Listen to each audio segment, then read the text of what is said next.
Vamos al segundo libro de Samuel, capítulo 8, y seguimos donde lo dejamos el domingo pasado. Segundo libro de Samuel, capítulo 8. Y el domingo pasado ya nos dejó preparados para lo que vamos a ver hoy. No sé si te gustará la historia y ese tipo de cosas, pero hoy tenemos... el texto que tenemos hoy es muy interesante si lo vemos desde el punto de vista histórico. Pero la Biblia no es solamente historia. Entonces, el domingo pasado estábamos viendo cómo Dios bendice a David de una manera espectacular. Incluso David entiende que todo lo que le ha bendecido hasta ese momento no es nada en comparación con lo que le va a bendecir a continuación. Y Dios promete, entre otras cosas, le promete a David que Él va a hacer un lugar seguro, un refugio seguro donde Israel pueda habitar confiado, va a dar paz a Israel, va a dar justicia a Israel.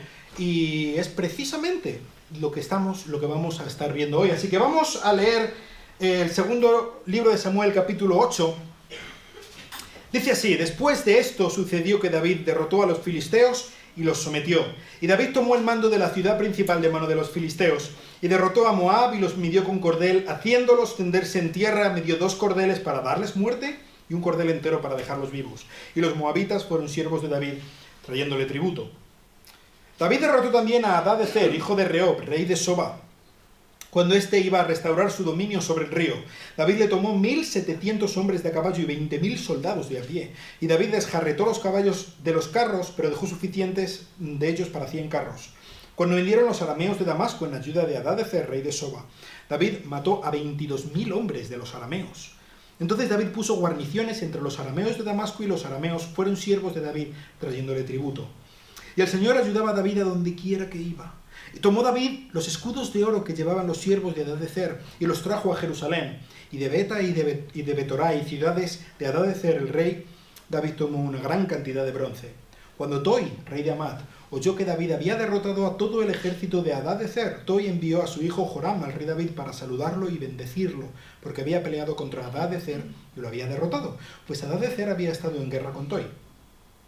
Y Joram trajo consigo objetos de plata y de oro y de bronce, que el rey David dedicó también al Señor, junto con la plata y el oro que había dedicado de todas las naciones que él había sometido, de Aram y de Moab, de los hijos de Amón, de los filisteos y de Amalek, y del botín de Hadadezer, hijo de Rehob, rey de Soba.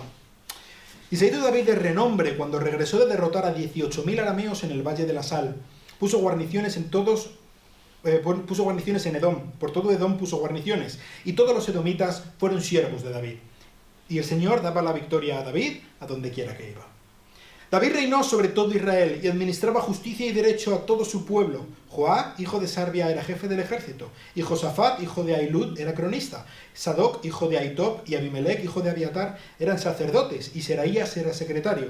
Benaía, hijo de Joiada, era jefe de los tereteos y peleteos. Y los hijos de David eran ministros principales. Vamos a hablar. Señor, gracias por tu palabra, gracias por todo lo que tú nos has revelado aquí en esta porción, Señor, acerca de las victorias de David, de la grandeza de David, y te pido que tú nos ayudes a tener un poco más de comprensión de cuál es la bendición que tú estás dando a David y a Israel en este tiempo y por medio de estos actos, Señor, pero sobre todo te pido que tú nos hables a nuestros corazones hoy en día, que por medio de tu Espíritu Santo tú estés impactándonos, Señor, y que tú nos ayudes hoy a tomar buenas decisiones. Te lo pido en el nombre precioso de Cristo. Amén. Amén. Pues, este texto, probablemente tu Biblia ya lo separa así, pero podríamos perfectamente separarlo en dos secciones. Por una parte tenemos lo que, por ejemplo, mi Biblia titula como Victorias de David, hasta el versículo 14, y a partir del versículo 15 hasta el versículo 18, pues tenemos como la administración burocrática que David puso en Israel. Entonces, por una parte, la primera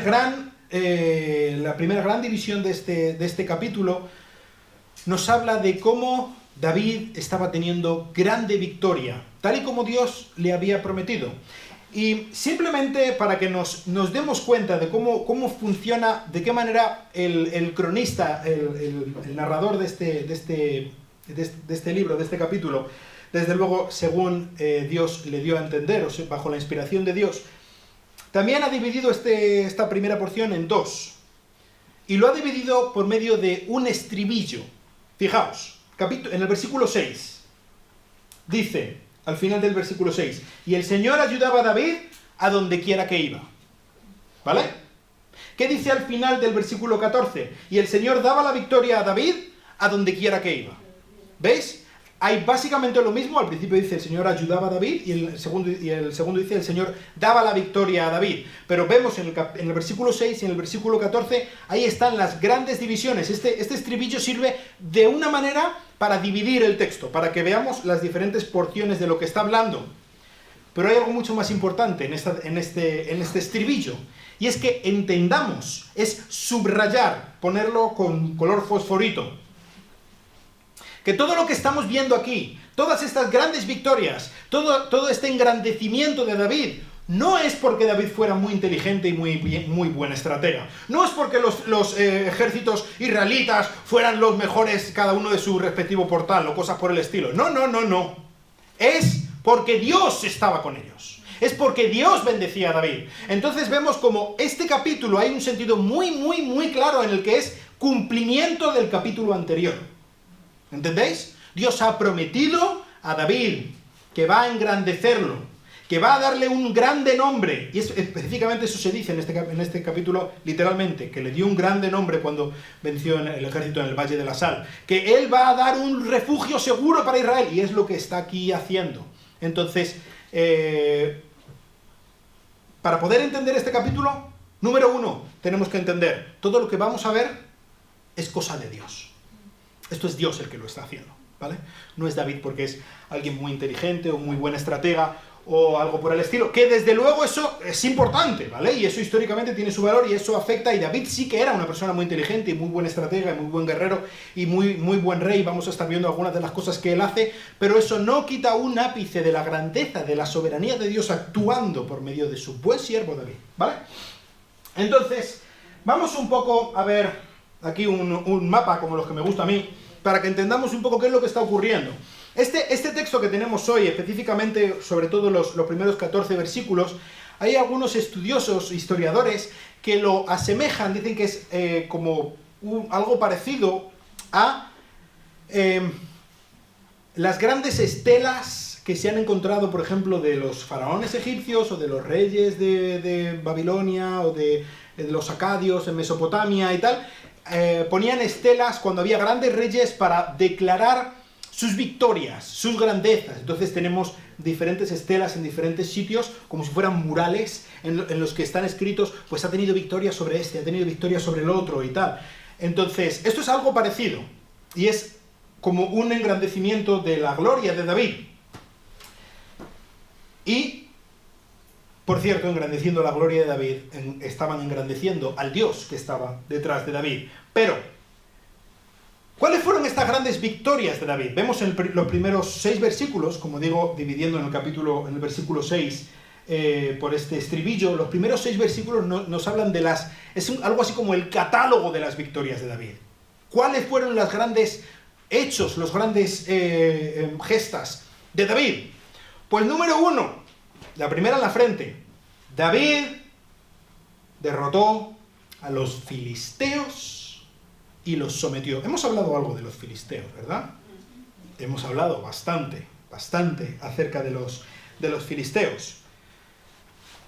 De hecho, el rey Saúl, no sé si recordáis, al principio, cuando empezamos a hablar cuando empezamos la serie anterior acerca del rey David, en el capítulo 8 del primer libro de Samuel, cuando los israelitas van donde Samuel y le dicen, queremos un rey. ¿Por qué querían un rey? Porque los filisteos estaban ahí, estaban atacándoles constantemente, y los israelitas necesitaban una unión, necesitaban específicamente lo que ellos dicen, un rey que vaya delante de nosotros en las batallas. Así que danos un rey igual que en las otras naciones. Y es por esta razón por la que, pues bajo la dirección de Dios, Samuel escogió a Saúl como el primer rey de Israel. Entonces, el primer rey de Israel surge, de hecho, por una motivación de acabar con los filisteos. Han sido los filisteos los que ya antiguamente, probablemente ya hacía más de 100 años cuando esto ocurrió, derrotaron terriblemente a los israelitas en la batalla de Afec, cuando incluso tomaron el Arca de la Alianza y desbarataron completamente. El rey Saúl estaba ahí para acabar con los filisteos, pero una de las medidas más claras por las que podemos ver que Saúl fracasó es que lejos de derrotar a los filisteos, de acabar con los filisteos, bien es cierto que hubo algunas batallas que Saúl derrotó a los filisteos, como la batalla de Micmas, como en la batalla de Ela, recordáis cuando David con la honda mató al gigante Goliat, pero aparte de algunas batallas, pues, ¿cómo murió Saúl? A manos de los filisteos, ¿verdad? En el monte Gilboa.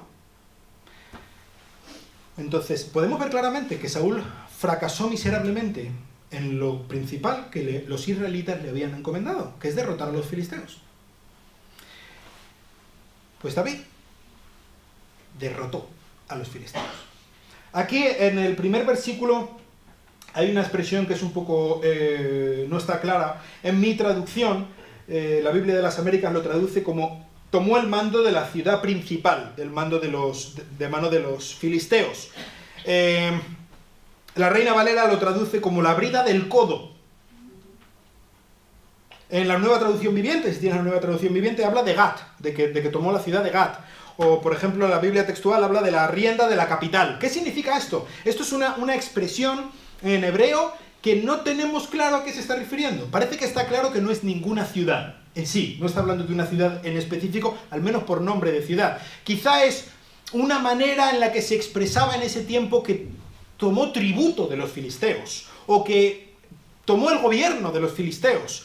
Alguna expresión que no tenemos muy claro ahora mismo qué es lo que significa, pero hay una cosa muy clara, y es que David derrotó a los filisteos, sometió a los filisteos, hasta tal punto los sometió que, fijaos, aunque sí que a partir de ahora aparecen en algún momento los filisteos, como que siguen ahí, por ahí en algún sitio, pero no vuelven a ser un problema los filisteos en todo el tiempo del Antiguo Testamento. Después de esto, David pone punto y final al problema filisteo. Fijaos hasta qué punto hablamos de la derrota de Saúl y de la victoria de David. Eso por parte de los filisteos, pero aparte también nos habla de otras victorias, específicamente en la Transjordania, más allá al este del Jordán.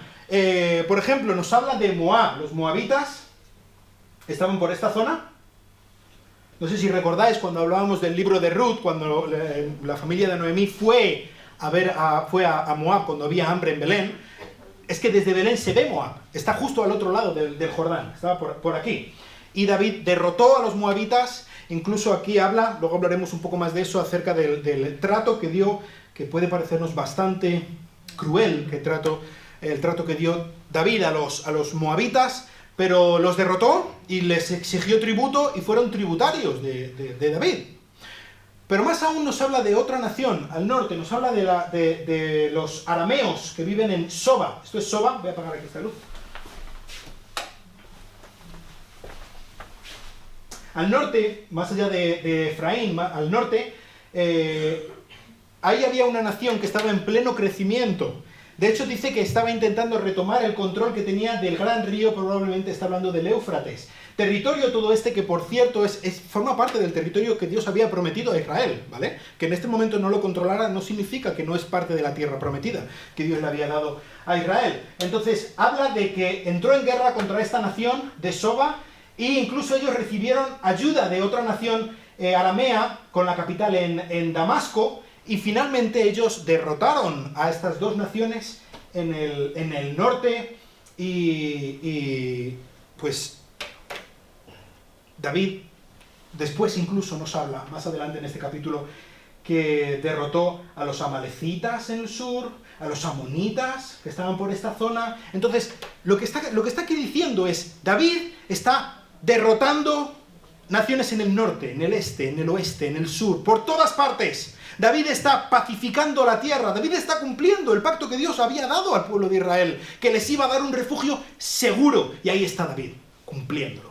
David está dando paz y prosperidad a la nación de Israel. De hecho, por ejemplo, es muy significativo el caso de la conquista. Vamos, no es que conquiste Damasco, habla de que pone guarniciones en Damasco, pero la ciudad de Damasco es una ciudad importantísima, históricamente desde luego es muy importante, pero en este tiempo era un enclave estratégico. Alguna vez hemos hablado, cuando hablábamos de las disputas que tenían con los filisteos, los israelitas, de un camino que venía desde Mesopotamia y que pasaba específicamente por el valle de Galaad, que hemos estado viendo, ¿no?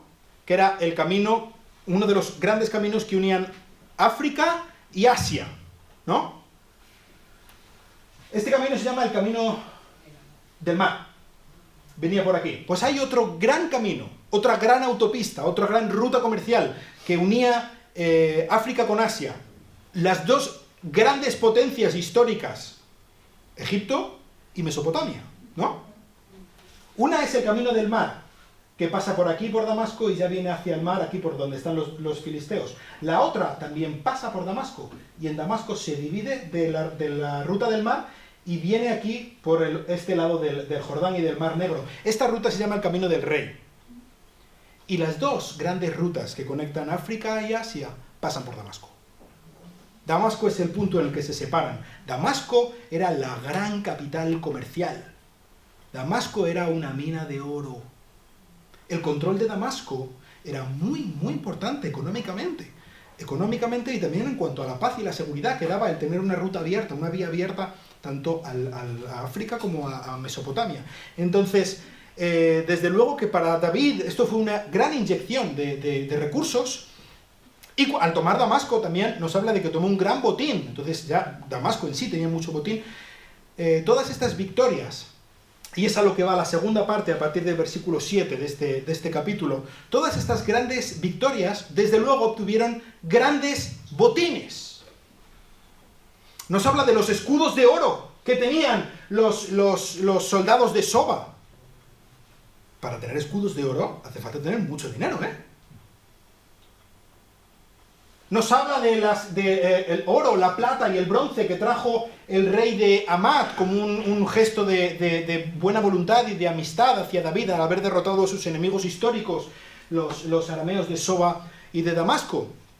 Nos habla también de los recursos que David obtuvo por sus victorias sobre Aram, versículo 12, Moab, los hijos de Amón, filisteos, Amalek y el botín de Hadadezer, hijo de Rehob, rey de Soba. Entonces, esta segunda parte, a partir del versículo 6 y hasta el versículo 14, básicamente nos habla, por una parte, de que David recibió mucho dinero, mucho botín. El oro fluía.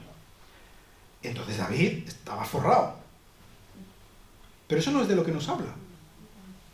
Creo que el epicentro de todo este capítulo es específicamente qué hace David con el dinero, con los beneficios que recibe de todas las guerras, de todas las victorias que Dios le había dado. ¿Qué es lo que hace David con esto? Lo lleva a Jerusalén y se lo dedica al Señor. Eso es lo que hace David. Específicamente en otros pasajes paralelos acerca de la grandeza de David. ¿Saben lo que hace David? En el capítulo anterior comienza con David teniendo una idea. Voy a construirle una casa al Señor. Voy a hacer un templo. Dios le dice, no, tú no me vas a hacer un templo. Y David dice, vale, no discute con Dios. Me parece, ya está. Tú lo has dicho, yo lo hago. Ahora, lo que tú no me has dicho que yo no haga es que prepare todo para que el hijo que venga a construir el templo lo tenga todo para construirlo. Y a partir de ese momento David empieza a ahorrar. Y todo lo que recibe del botín de la guerra contra Soba, del botín de Damasco, del botín de Moab, del botín de Amón, del botín de unos y otros, lo empieza a acumular y se lo dedica al Señor para que cuando venga su hijo Salomón lo tenga todo listo para construir el templo. Menudo era David, ¿eh? Menudo era David. Así que David, dice el versículo 13, se hizo de renombre. La gente, quizás en este momento, o más o menos en este momento en el que todo el mundo empieza a entender, David, madre mía, David, este David, de verdad, que es alguien grande, y el rey de Tiro le hace un palacio, y viene la gente de Hamat y le trae regalos, y cosas por el estilo. Entonces, David empieza a ser el objeto de la bendición de Dios de una manera muy, muy, muy grande. Vemos una medida de la gran victoria de David, aparte de lo que habíamos visto de los filisteos. Recordéis que decíamos los filisteos eran la principal razón por la que humanamente los israelitas habían pedido a Dios que le diera un rey. Saúl estuvo ahí desde un punto de vista humano porque los israelitas estaban bajo el peligro de los filisteos, ¿no? Pues es curioso que dentro de las victorias, de este catálogo de las victorias de David, nos habla en el versículo 12 de lo que David sometió a Amalek. ¿Por qué digo esto? Bueno, los amalecitas los hemos tratado un poco brevemente en algunos momentos. Los amalecitas eran como hienas del desierto, ¿eh? Los amalecitas eran una tribu seminómada que se dedicaban a hacer incursiones, intentaban atacar en los puntos débiles para tomar botín e irse rápidamente. Cuando los israelitas acababan de salir de Egipto, se encontraron con los amalecitas en el desierto. Y eran una pesadilla para los israelitas, los amalecitas. Porque los amalecitas lo que hacían era estar constantemente estudiando los movimientos de los israelitas y en cuanto veían un punto débil, en cuanto veían un momento y un lugar en el que podían adentrarse y robar a los niños, y robar a las mujeres, y tomar botín, y salir corriendo, allá que iban, y lo hacían rápido y se iban. Y era una auténtica pesadilla para los israelitas. Hasta tal punto fueron como una arena en el zapato de los israelitas que Dios dijo en Éxodo 17, 14, entre otros textos, Dios juró destruir a los amalecitas y la memoria de los amalecitas. Y específicamente, Él juró y Él comisionó a Saúl como el primer rey sobre un Israel unificado para que destruyera a los amalecitas, en el capítulo 14 del primer libro de Samuel. Así que Él se propone cumplirlo en el capítulo 15 del primer libro de Samuel. ¿Y qué hace Saúl? Donde tú has dicho digo, yo digo Diego. Y si tú has dicho que tengo que hacer esto y obedecerte en esto, yo no lo voy a hacer a tu manera, yo lo voy a hacer a mi manera. Y no destruyó a los amalecitas. Y es en este momento en específico, y por esta razón en específico, porque no destruyó a los amalecitas, que Dios le dice a Saúl, tú ya no vas a ser rey, has sido destronado, y en tu lugar voy a levantar a otro que sí que sea conforme a mi corazón, no como tú. Y aquí está David. David ya empezó a destruir a los amalecitas, ¿os acordáis? Cuando David vivía todavía en la tierra de los filisteos, que vivía en Siclag, esta ciudad que le habían dado, y cuando David estaba en el norte, los amalecitas atacaron Siclag y la quemaron y se llevaron a todas las mujeres y los niños y tal, todos los habitantes de Siclag se los llevaron, y fue David y les atacó y los destruyó y recuperó todo, incluso tuvo gran botín. Pero ahora vemos cómo de verdad los destruye y acaba con los amalecitas, de nuevo viendo la medida de la victoria de David y la medida de la derrota de Saúl, una y otra vez.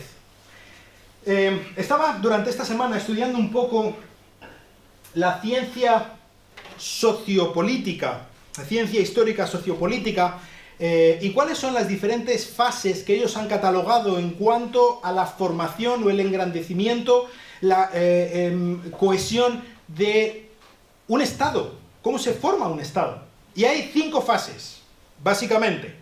La primera fase es reino tribal, es decir, hay diferentes tribus, diferentes estados, por decirlo de alguna manera, cada uno autónomamente, pero que en vista de un problema común, se unen y eligen a un caudillo. En este caso, ni siquiera podríamos llamarlo rey en un sentido, sino un caudillo, que los aglutine a todos y los lidere a todos, cada uno de los ejércitos individuales, en contra de un enemigo en común. Esto sería el reino tribal. A partir de la segunda fase es un reino nacional, y es en el que los nacionalismos tribales, aunque siguen estando presentes, no son tan importantes, y todo empieza a aglutinarse en torno a la persona del rey, ¿vale? Aquí ya sí podemos hablar del rey. El tercer estado es estado de territorio consolidado, y ya empezamos a ver un territorio que gobierna el rey sobre su capital, y que un territorio que empieza a estar definido.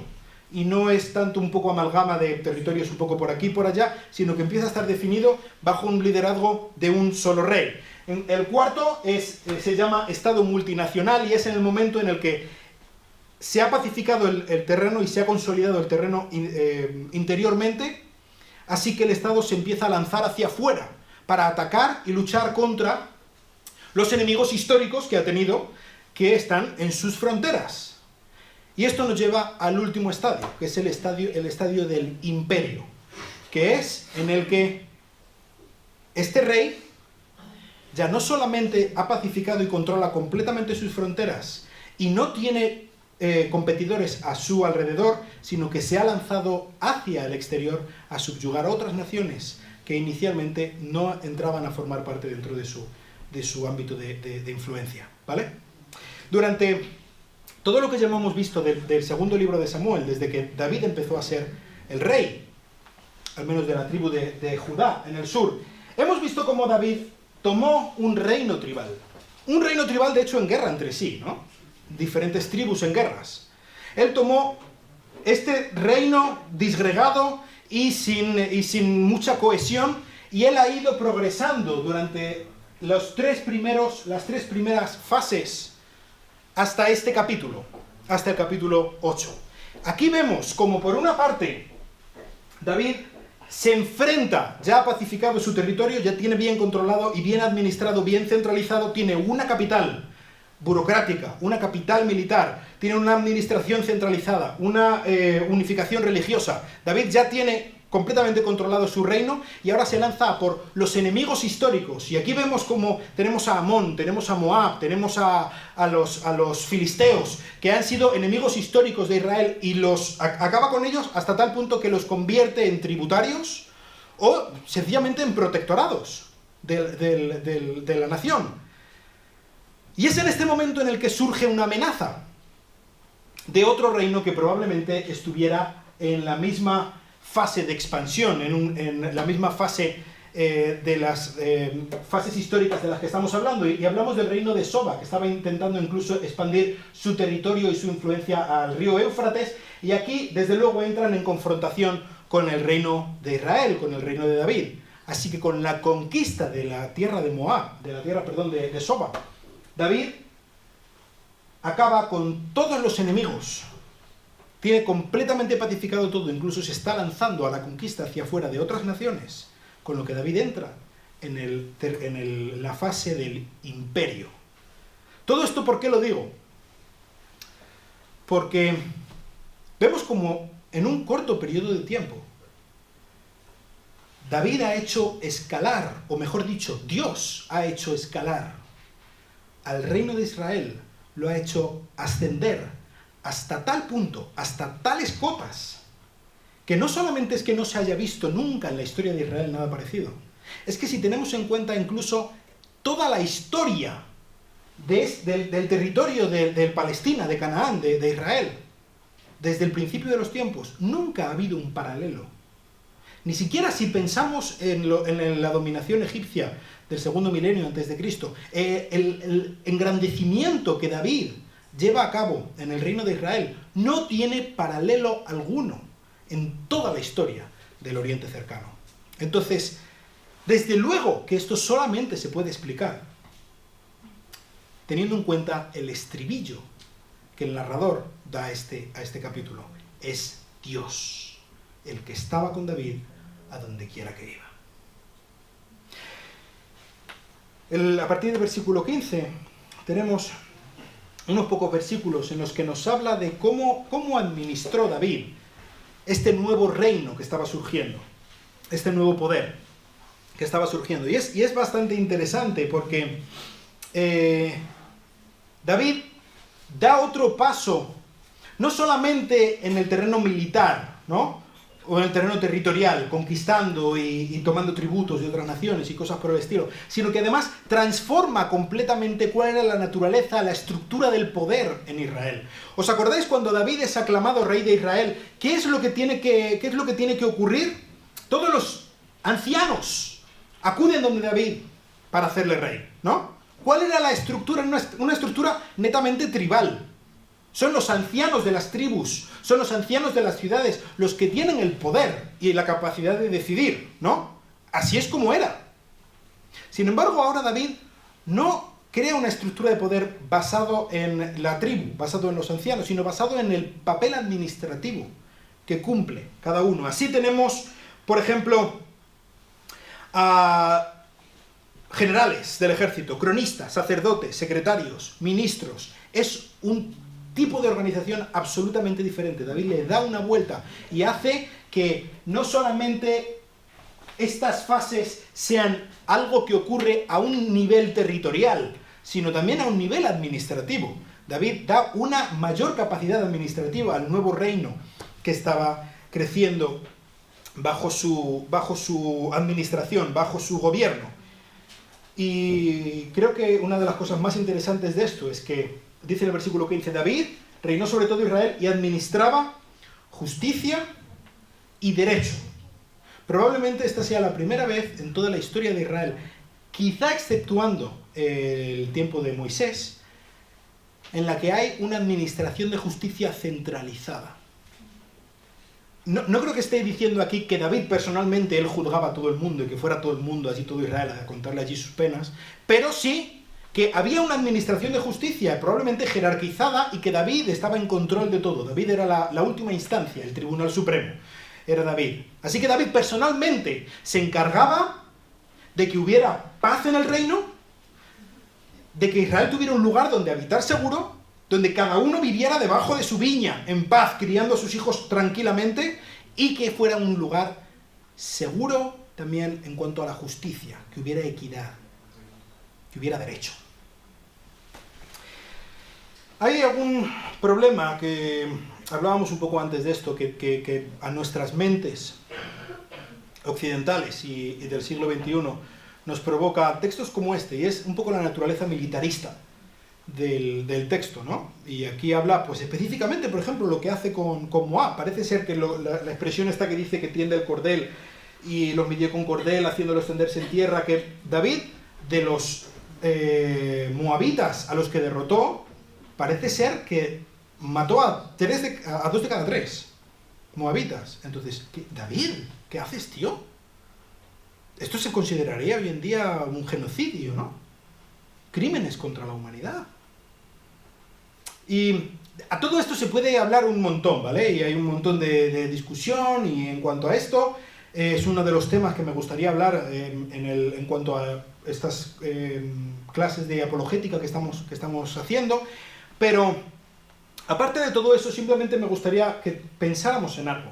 Y es que no podemos juzgar conforme a nuestros cánones de hoy en día a alguien que vivió en el cercano oriente hace 3000 años.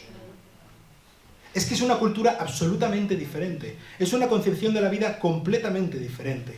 Entonces, es como si, por ejemplo, imaginaos que tomáramos por alguna máquina del tiempo a Adán y Eva, cuando estaban en el jardín de Edén, allí, en su inocencia absoluta, ¿no? Y en una cultura edénica, por decirlo de alguna manera, perfecta. Y ellos andaban desnudos, y no les parecía mal, porque no tenían vergüenza, porque no tenían nada que esconder.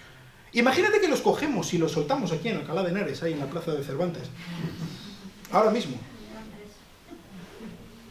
Creo que habría algo más sorprendente que la reacción de la gente cuando los viera allí desnudos. Y sería la reacción que ellos tendrían al ver nuestra sociedad, y se llevarían las manos a la cabeza. Y si ponen el telediario, y si ven un poco un periódico, estarían diciendo, pero esta gente son unos bárbaros absolutos. Porque nosotros también somos hijos de nuestro tiempo, ¿eh? Y nosotros también pecamos de seguir la corriente de nuestra sociedad. Así que, aparte de todas las cosas que se puedan decir, creo que lo más importante de este texto y lo que intenta transmitir es precisamente ese estribillo del que hablábamos. Y es que David tenía victoria. David dio un lugar pacífico, dio paz a Israel en medio de todos los enemigos alrededor, porque Dios estaba con él, Dios estaba bendiciendo a David. Y eso es el gran hito de este capítulo, y no es otra cosa, ¿vale? Luego podemos perdernos en todos los detalles que podamos, y si queréis, este es un tema que te corrompe, que te corroe el corazón, pues podemos hablar de esto. Pero no es lo más importante, desde luego, en este texto. La auténtica importancia es que David prometió, o Dios prometió a David en el capítulo 7, y aquí en el capítulo 8 ya vemos cómo está empezando a cumplirlo, y lo está empezando a cumplir por todo lo alto. Así que, ¿qué tiene que ver para nosotros? Quizá, pues mira, qué interesante, ¿no? Históricamente y todo lo que David hizo y tal. Pero ¿qué tiene que ver para nosotros? Pues, dice que David, dice en el versículo 15, que David administraba justicia y derecho a todo el reino. Esta justicia y este derecho, estas dos mismas palabras en el hebreo, forman parte en bastantes textos, forman parte de la descripción de cómo es Dios, del carácter de Dios. Vemos en Job 37:23, dice por ejemplo el Salmo 33:5, Él ama la justicia y el derecho, específicamente estas mismas palabras. Llena está la tierra de la misericordia del Señor.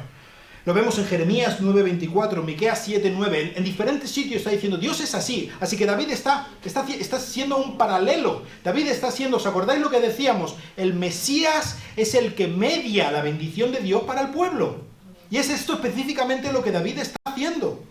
David está dando esta justicia y este derecho en medio de un lugar en paz, donde puedan habitar tranquilos y tener la bendición y gozar de la bendición de Dios el pueblo de Israel. Hay un sentido muy cierto en el que David aquí está haciendo un reflejo del reino de Dios en la tierra. En su tiempo, hace 3000 años, David lo estaba haciendo por la misericordia y por la bendición de Dios. Estas dos virtudes básicas deben verse reflejadas en el gobierno, si es un gobierno que sigue el agradar a Dios. La virtud, el derecho y la justicia, perdón. Dice el Salmo 106:3, bienaventurados los que guardan el juicio, los que practican la justicia en todo tiempo. La justicia básicamente es el dar a cada uno lo que merece.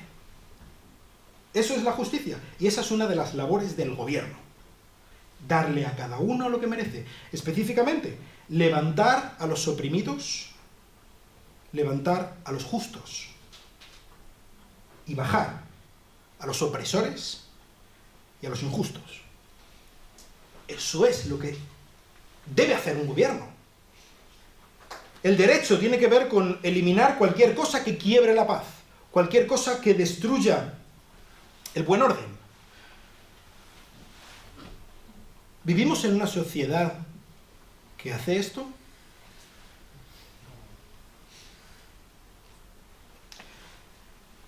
Vivimos en una sociedad que aproximadamente la mitad de la población de Alcalá es asesinada cada año en el vientre de sus madres, sin que siquiera tengan la capacidad de decir ¡ay! ¿Esto es justicia? ¿Esto es derecho? Vivimos en una sociedad que se ha alejado tanto de lo que Dios pide, que no solamente, es que esto es un ejemplo, como tantos que se podrían dar, pero no solamente permite este tipo de atrocidad, sino que además lo fomenta y lo promueve como lo que es bueno. Matar a los niños en los vientres de sus madres. Eso es lo bueno, ese es el progresismo, eso es a lo que hay que apuntar.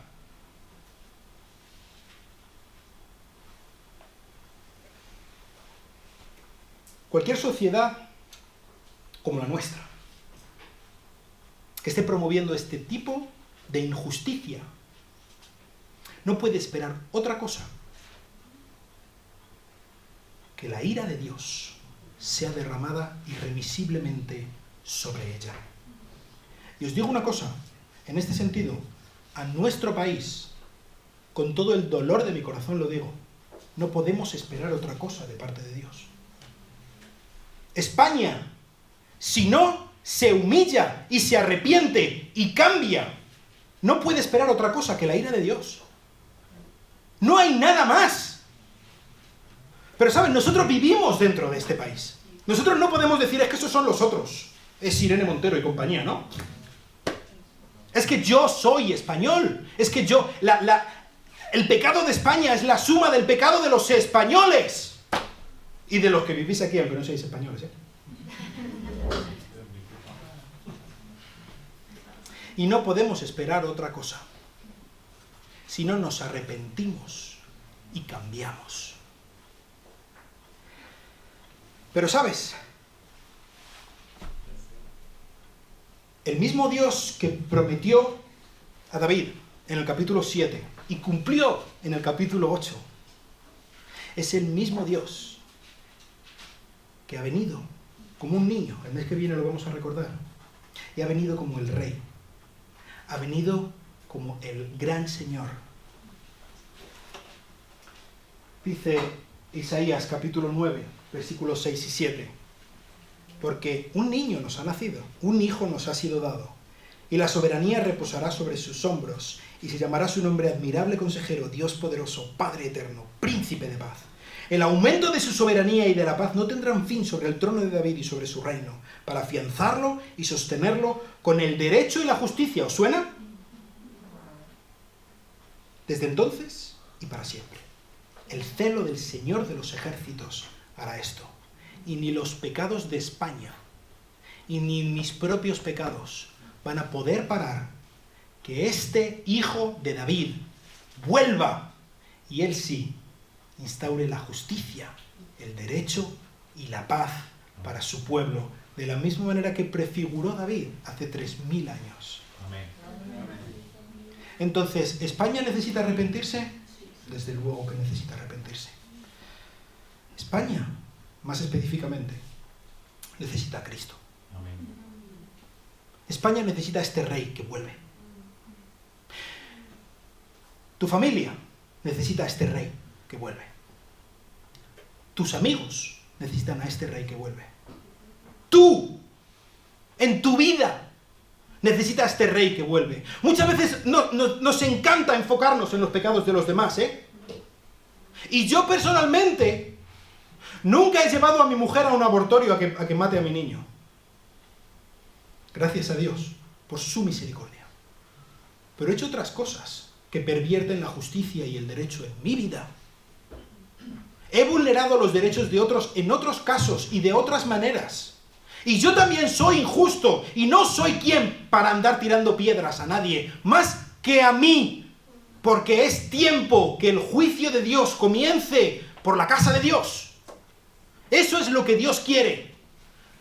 Que veamos los pecados de nuestra nación, terribles, horrorosos, pero sobre todo que veamos nuestros pecados. Y que en medio de nuestros pecados podamos una y otra vez arrodillarnos delante de nuestro Señor y suplicarle perdón y rogarle. Nosotros individualmente y también como iglesia, porque es, creo que más necesario que nunca, que Cristo vuelva, que ponga las cosas bien, que traiga la paz, que traiga la justicia. Es a Él a quien esperamos, el gran hijo de David, al que prefiguró David de una forma maravillosa, de una forma preciosa, al que va a traer el imperio mundial, pero el imperio mundial afianzado en la justicia y en el derecho. Es a Él a quien buscamos, es a Él a quien esperamos. Y me gustaría en especial hablarte a ti, si tú nunca has puesto tu confianza en Jesús como tu único Salvador. Él va a venir como el rey, como el emperador, que va a traer la paz, la justicia y el derecho a los súbditos de su reino. Pero a los que no han confiado en Él, a los que le han rechazado como el ungido del Señor y como el Mesías, lo único que va a traer va a ser justicia. Pura y dura. Y la justicia de Dios es terrible. Porque Dios es santo. Y de ninguna manera va a tener por inocente al culpable. Así que hoy es el día en el que podemos presentarnos delante de Jesús y decirle: por tus méritos, por tu cruz, por tu sangre, por tu sacrificio por mí, perdóname, Señor. Perdóname, porque yo no te merezco, yo no merezco estar delante de ti, pero Cristo sí, y es a Él a quien acudo, y es a Él a quien me agarro. Cristo hoy está con sus manos abiertas diciéndote: acude a mí y yo te salvaré. Vamos a orar. Señor, te ruego que tú nos ayudes a poner a Cristo como nuestro Rey, Señor. Te ruego que tú nos ayudes a tomar en esta mañana la decisión ponderada, meditada y cierta de confiar en Jesús, aunque nos lleve a la muerte. De confiar en su sacrificio en nuestro favor y de confiar en su liderazgo como nuestro Rey, Señor. Ayúdanos a ponerle a Él como lo más importante. Ayúdanos a decir no a nuestro pecado. Ayúdanos a decir no a nuestros apetitos, a las cosas que nos gustaría hacer. Y ponerte a ti como lo más importante, porque tú eres el Rey. Muchas gracias, porque viendo la grandeza de David y la bendición de David, podemos ver una minúscula parte de lo que tú estás preparando para el reino precioso de tu Hijo Jesucristo, en el que yo voy a formar parte, Señor. Y esto es algo estupendo, esto es algo maravilloso, Señor. Porque si yo puedo aspirar a algo, es única y exclusivamente por tu misericordia, por tu gracia, por el sacrificio de Cristo y por nada que yo haya hecho, Señor. Ayúdanos a entender esto. Te ruego por cada una de las personas que están aquí, nunca han puesto su confianza en Cristo, que tú rompas sus defensas, Señor. Que tú los ayudes a caer rendidos delante de tu Hijo Jesucristo y decirle, Señor, sálvame. Te lo pido en su precioso nombre. Amén. Que Dios os bendiga.